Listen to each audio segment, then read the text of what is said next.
here are my 5 top mistakes that therapists make when studying for the CHT exam and how you can fix it. My name is Wong. I'm an occupational therapist and certified hand therapist. And over 5 years, I've been reading this damn Rehab and Handbook, and I've been helping therapists study and pass to become a CHT. I'm a firm believer in when you specialize and you become a certified hand therapist, you're just going to have more choices in your career. You can work how you want to work. You can work in places where you want to work. If you're moving to a place and you're going to be able to find a job easier. If you want to work in outpatient and you want to work with upper extremity and you want to be exclusive to those areas, then you're going to be able to find jobs easier. You want to make more money? You want to start your own business? I mean, the options, your choices are just endless. So these are some of the most important reasons why, it's so important to study and study right so that you can just pass on the first time. You know what I'm saying? Because nobody got time for this.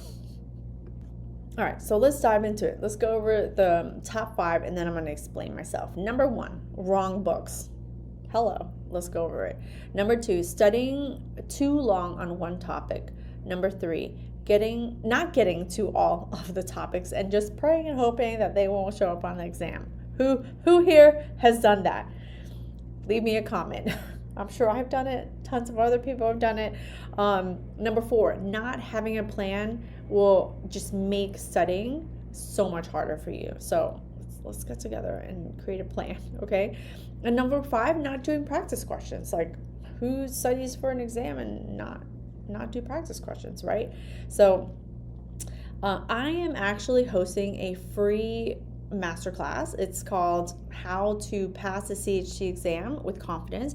It's completely free. I'm going to include the link there, and I'm going to dive into even deeper what you can do in terms of these 5 mistakes and what you can do to it's not just about not making them, but like what you can do to help increase your chances of passing for the first time, right?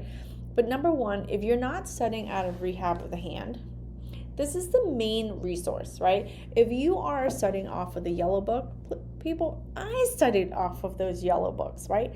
They're old, they're dated. Get new books. Get the right books. And I think that it's really important to make sure that the resources that you're using are very much as possible geared towards the CHT exam. Sometimes you go into some of these books and it's more like from a surgeon's perspective, and so you're spending a ton of time looking at these things that have nothing to do with you. You're looking at anatomy apps or anatomy books, and they just include so much detail. We are not in university anymore. It is not about memorizing the exact ridge that a muscle is innervated on, right? You need to know how that muscle works. And so, being able to dial down into the right resources is going to be key to studying and passing the first time. I've seen it before. People come and tell me like, I failed X number of times, and then if I go into any kind of discussion with them when I do a score audit, a lot of times I'll find that they're using the wrong resources and they're not up to date. So, like I say, stop being a cheap ass. If you're going to do it, then do it right, and get the right resources so you're not wasting time, because at the end of the day, time is money, people, right?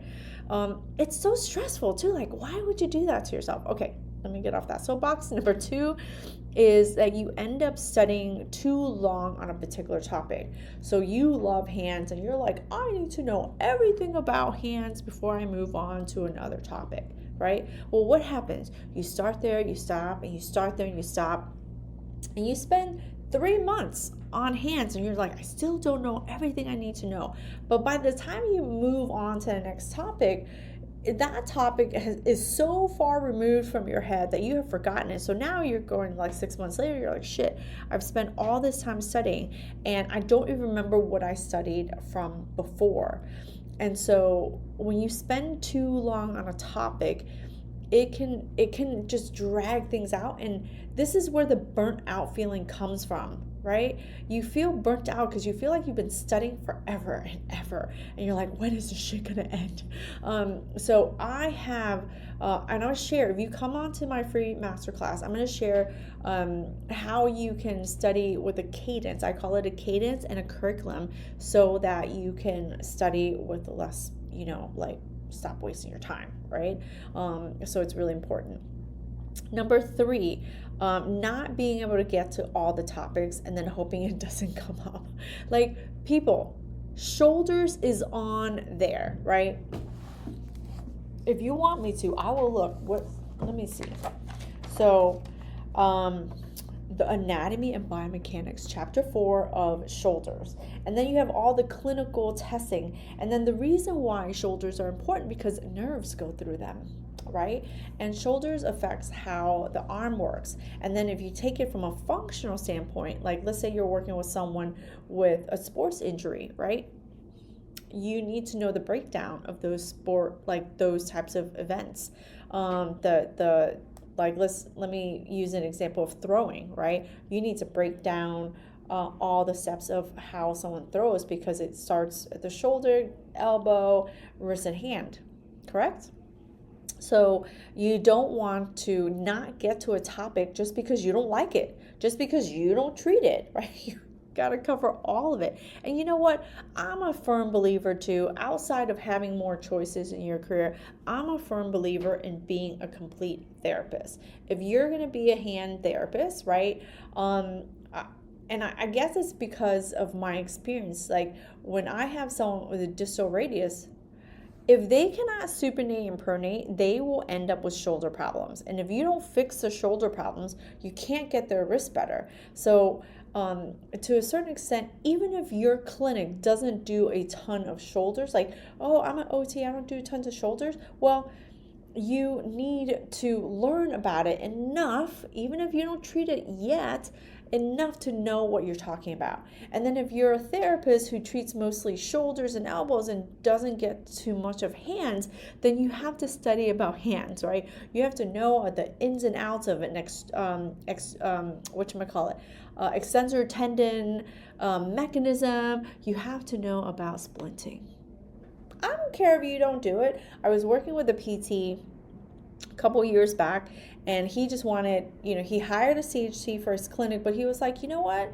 I want to be a CHT as well. So I've got nothing to do. He came into my program, studied for 6 months, passed it. The thing is like, he spent a lot more time working with shoulders, elbows, and stuff like that, and wrists even, and he knew nothing about the hands. So he still had to study that from the perspective of, certified hand therapy people.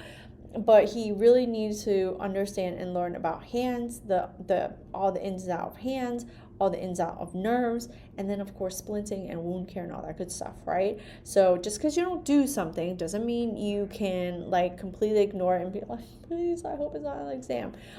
So if you come to my masterclass, I'm going to share with you my curriculum and all the different topics and the order in which to study them to make it easier for you, okay?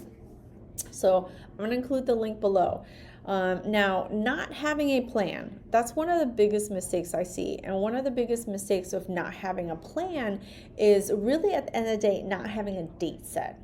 When you don't have a date set to take the exam, you will drag that shit on and on and on. I mean, 3 years later, you're like, I'm still studying, right?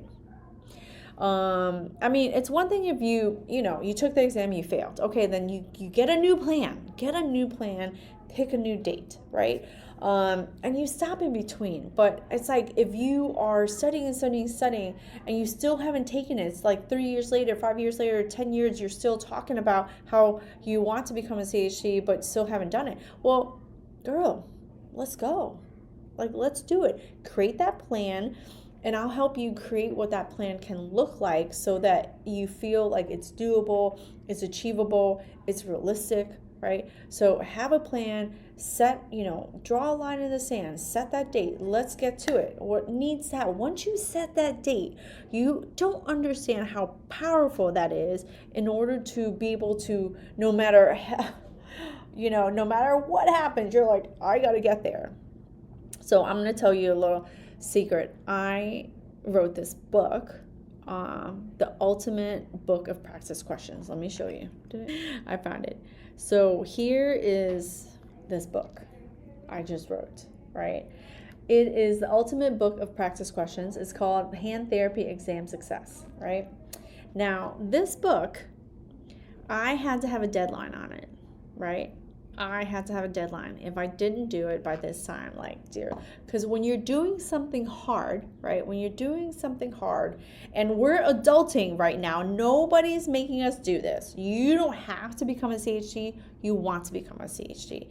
Those are personal reasons. Maybe your job is pushing you. They're saying you said you were going to do the CHD, so you're like, shit, I don't want to lose my job. For the most part, nobody is making us do this. Nobody's making me write this book. I want to write this book. I feel like if, you had a plan or you had a structure and you could study in a way that's achievable, you can study and pass and become a certified hand therapist, right? So if I did not have a deadline, then I would have just kept putting it off, right? This is why it's so important to have a plan in place so that you can, make sure you hit that target. I'm going to share, if you come to my free live masterclass, I'm going to share that plan. I'm going to share what it looks like. You and I can have a conversation. We can interact, and you can tell me, hey, what about this plan? What if I need this amount of time? Let's discuss it, because there's a lot of people who are wanting to become a certified hand therapist and wanting to study, and they're like, what's a realistic plan? Let's go through it. Let's break it down, right? Let's break it down more personally, because everyone has different issues going on, right? Some people work a certain amount. Some people have kids. Some people have elderly parents. I can't have both. Thank God I already became a CHT. But we all, like, literally, we all have shit going on in our lives that make it more difficult to do.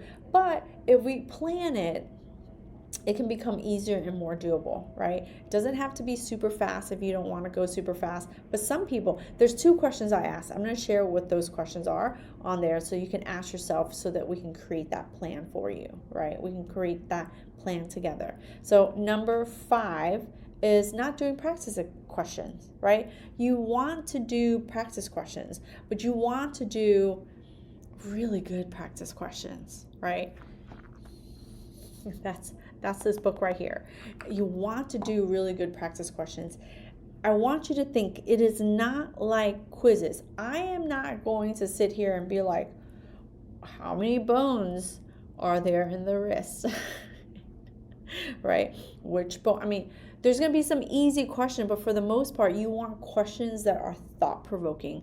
You want questions that help you to problem solve and make decisions. Why? Because on the exam, that's what they're doing, right? That's what they're doing. They are testing your ability to problem solve. They are testing you. They only have 200 questions. They only have 200 questions in 4 hours, right? So they have to ask the questions in a way that gets the most information and says, hey, are you capable? So this is my question that I tell all my therapists, to kind of think about. It's like even if you've never treated X, Y, and Z before, could you figure it out? That's becoming a certified hand therapist. It's like you have to be that, certified hand therapist before you become a certified hand therapist and get those letters. So you have to study in a way that forces you to think like you already are, even though you might not work in an environment that lets you make those types of decisions, right? I own my own practice, so we have to work this way, but not everyone works that way. So, I always say, I've never done a toe-to-thumb transfer, but I would know how to treat that if that came in through my clinic right now. I would know how to do it, right? So I want you to, when you study, that's why I want to help you to study in that way, so that you're not just studying like you're trying to memorize every little thing, but you are studying in a way that helps you understand concepts, be able to problem solve, and make decisions around all those clues. All right, so those are my big 5 mistakes. So if we want to stop making those mistakes, then we have to do the opposite of that, right? And if you want to learn more about all those opposites and how to create that plan, what are some great resources, how to study following a particular curriculum that I've created, then click the link below, come to my free masterclass. We'll have an opportunity to get face to face. We'll have an opportunity to talk to each other versus just me talking and you not asking any questions, right? So all you have to do is click the link below and register to come to my free masterclass, Study for the CHT exam, and pass with confidence.